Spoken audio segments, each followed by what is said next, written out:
Сәлем достар, бүгін сіздермен осындай Рамазан айына арналған шаблонды жасайтын боламыз. Бұл үшін біз A4 форматында шығарып аламыз және оны әдемілеп қиып шет-шетін дұрыстап шығарамыз.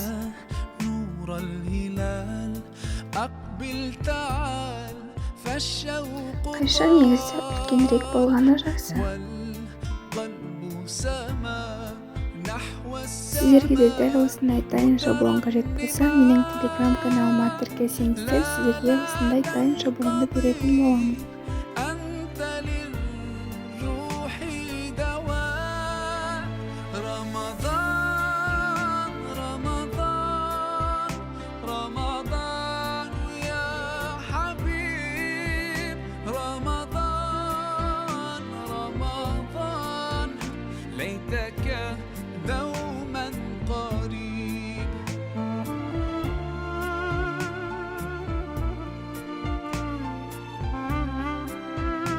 Қиып болдық. Енді осындай канцелярский ножкой және де сызғышпен шет-шетін асықпай жаймен басамыз.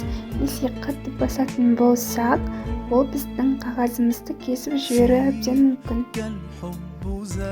Сосын дайын болған қағазымызды осылай шет-шетін майыстырамыз.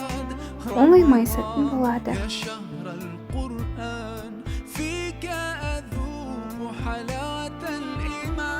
Енді мына шетіне осындай двухсторонний скотчты ашып жабыстырамыз. Өйткені бұл жай ғана клейге қарағанда өте ыңғайлы және де тез жабысатын болады.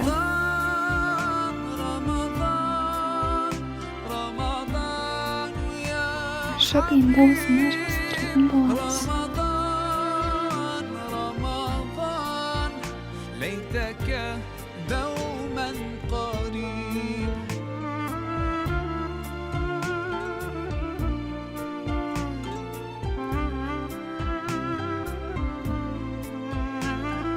Міне бізде осындай әдемі шаблон дайын болды. Бізбен бірге болғандарыңыз үшін үлкен рахмет.